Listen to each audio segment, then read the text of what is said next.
everyone, and welcome to Developer Tea, Episode 11. My name is Jonathan Cottrell, and I'm your host. And today, I interview Justin Weiss.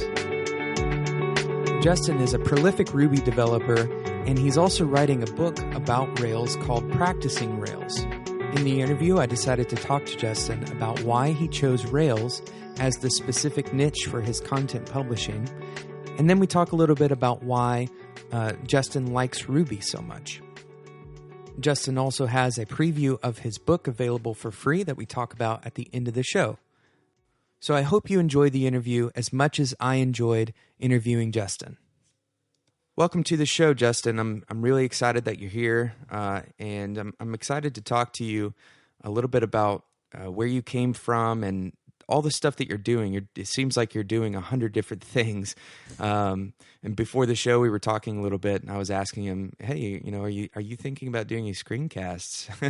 and Justin was like, "Well, I've kind of got my plate full." So it seems like and that's true. You're putting out 100 different things. So I'd love to hear kind of where you came from and why you got into development.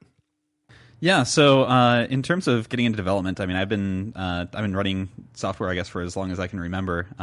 Started with in the Apple IIe, designing levels and stuff for whatever game I was playing, that kind of thing. And so this has always kind of been a passion of mine, something that I've been really interested in.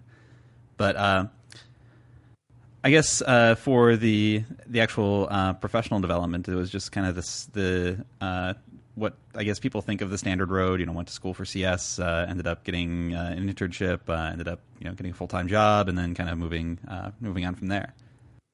In terms of the writing and stuff, I'd always kind of wanted to start a blog and everything. I was a huge fan of the Ruby blog ecosystem in the 2007, 2008-ish, and whenever I'd started, I just couldn't keep it going, and I could just never get a whole lot of interest in what I was writing, and so I'd have these kind of fits and starts, which I guess is fairly common from what I've heard in people I've talked to. Sure, yeah, and so for anyone who hasn't visited Justin's blog, it is located at let me make sure I get this right, justinweiss.com, which we'll put in the show notes. Justin's been writing in your year in review for 2014. You said you've basically been writing for about a year, right? Yep. And you've had over 1,000 people subscribe to your newsletter. Yeah. That's huge. Absolutely huge. Yeah, I mean the best part of this whole thing has just been the people I've been able to talk to, the conversations I've had, that kind of thing through email. So I'm really happy about that. In fact, the reason why Justin is even on the show today is because I've subscribed to his newsletter for quite a few weeks now, and I decided to just reach out to him because myself and a few people at work at Whiteboard we're all kind of following Justin and the things that he's doing. So if you don't know what Justin has been up to, he's writing a book. He doesn't have a official release date, right? Right. Not quite yet, but it's soon. But Practicing Rails, which will definitely be in the show notes as well. He's writing a book. He's talked at a conference this year. He's writing a new blog post every week, which these blog posts are not just hey, I've been thinking about this thing. It's really well fleshed out, long form blog posts. And he did a guest spot on Ruby Tapas recently. Talk a little bit about that process and how you got involved with Avdi. So Avdi and I have kind of talked a little bit through Twitter and comments and things like that, and he I don't know if he just had a kid, and so he was trying to queue up a whole bunch of guest spots on Ruby Tapas so that he could spend some time with the newborn and everything. That's great. And so he kind of reached out to me and asked if I would be interested in doing a guest spot, and it sounded like a lot of fun. I've been a huge fan of his for a long time, and so he kind of let me choose a topic. I ran it by him, and he's like, "Yeah, just go ahead. It sounds like fun." So that was really cool. That was a great experience. I actually kind of approached it a similar way to how I approach writing a blog, where just did an outline, fleshed it out, came up with some code samples, and then went through the actual screencast recording. Sure. Yeah, that's awesome. And I'm also a subscriber to Ruby Tapas, so I haven't gotten to your episode yet. I'm trying to go one at a time. Yeah. Which there's a lot of content there. It's pretty impressive. But There really is.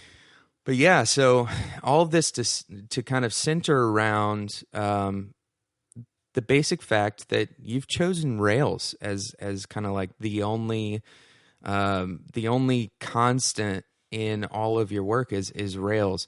I won't say the only constant. There's quality is a constant, I guess, but the kind of common factor is that you've chosen Rails. Can you talk a little bit about why? I know you mentioned the Ruby community, the blogging community, but can you explain a little bit more about why you chose Rails and why anybody else would choose Rails if they're just starting out? Yeah, so I love Ruby. I've loved Ruby since the first time I saw it. Coming from the previous work that I'd done in Java and everything, it was just kind of a total breath of fresh air. I was like, everything I hated about Java was specifically addressed by the pleasure I felt like actually writing Ruby code. That's awesome. To the point where the last time that I switched jobs, like one of the requirements on my list was like, I want to work someplace where I can work in Ruby professionally. So it's been something I've been interested in a long time. One of the things that I've also been really interested in the software development process and a lot of the books and things that were released in the early 2000s, the Kent Beck, the Martin Fowlers, all those types of things. And so I feel like a lot of those things can be applied to whichever language that you're currently working in at the time. But it's also a lot easier to write about something like that if you have a specific example to tie it to. If you're just talking about like, oh, this is what extract class looks like, and in this super abstract way, like nobody's going to understand it. But if you can actually say like, this is what the code looks like beforehand, this is what the code looks like after, it's a lot easier to grasp. And so there's a lot of the stuff on the blog that's not specific to Rails, but it uses Rails as a medium for transmitting for actually transmitting abstract concepts. And I'm sorry, I don't mean to cut you off. Go ahead. Oh no worries. Yeah, it's and so that's kind of one of the reasons that almost everything is Rails, is because that's what I like writing in, and it's also a great way to try to communicate topics through real examples. Yeah, and I've chosen Ruby as well as kind of my favorite language, at least at this moment. And it seems like Ruby has this unique quality to it that it's like the Acme language. Like it's the most basic version. It's almost pseudocode feeling in some ways. And so I feel like I can, like you're saying, explain these kind of more abstract concepts, and most people from any language could approach Ruby and say, oh, I know what that's doing because I've seen it before, with the exception of just a few things, like maybe blocks are a little bit hard to understand. But even those are like, once you've heard a single explanation of it, it's relatively easy to understand. Not necessarily relatively easy to write, but it's relatively easy to look at it and say, oh yeah, that reads like human language to me, which I think is necessary for a great programming language.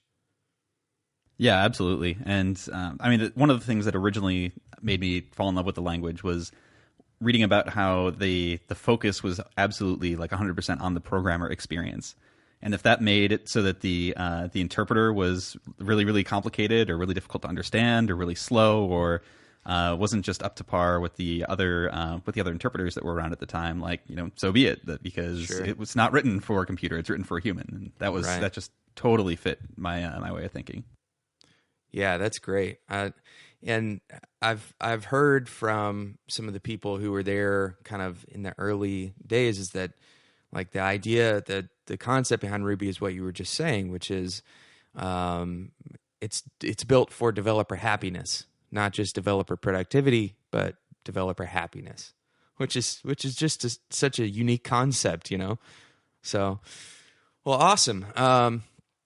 So if you had kind of one takeaway, I know now you're working in more of a manager or managerial role than necessarily active development. But if you had one takeaway to both beginners and seasoned professionals who are just looking to become better developers, the people who are listening to this show are taking 10 minutes out of their day to try to cram in something that can provide like actionable value to their career or whether it's a hobby or whatever.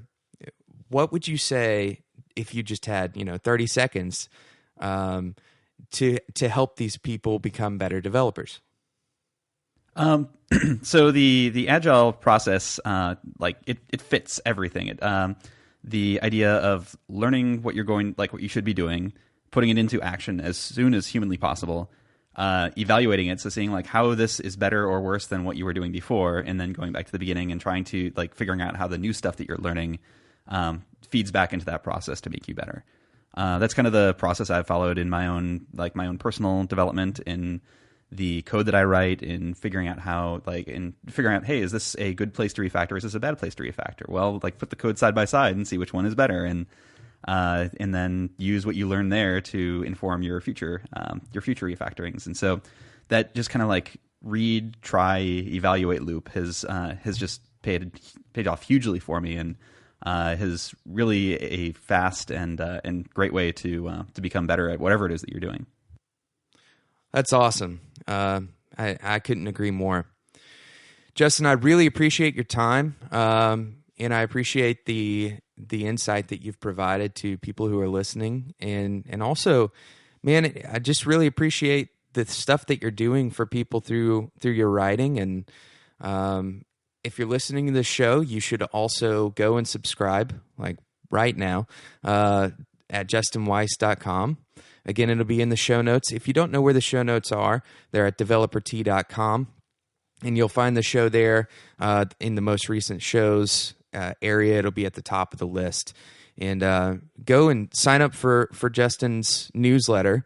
And also look out for Practicing Rails. It's going to be coming out soonish, according to Justin. So look out for that, and it'll definitely provide some value, especially to people who are starting out learning Rails. Justin, again, I really appreciate your time. And if you have anything else to say to the listeners, now's the time. All right. Well, yeah, I appreciate you having me. So with the Practicing Rails, I actually opened up early access to it for a discount until it's actually like finished and everything.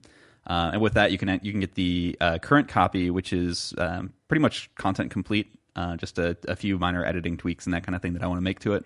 And then you'll get the full copy as after it's released. Great. Well, I'll be doing that today then, and all right, cool. Hopefully the people listening to this will also join me. Thanks so much, Justin. Yeah, thank you for having me. Thanks so much for listening to Developer Tea. I hope you enjoyed this episode and the interview with Justin. Make sure you drop over to Justin's website at justinweiss.com. Sign up for his weekly newsletter where you get a ton of great content that's highly specific to Rails. And make sure that you also sign up for the preview of the book, Practicing Rails. Thank you for listening once again. I really appreciate all of the comments that you all have been sending me through email and on Twitter. If you want to reach out, you can reach me at Twitter at DeveloperT, or you can email me at developerT@gmail.com. There's also a contact form on the website at developerT.com. If you've been enjoying Developer Tea, and if you think that it provides valuable content to developers just like you, the best way that you can help other people find the show is to drop into iTunes and leave a review and a rating. Thanks so much for listening, and until next time, enjoy your tea.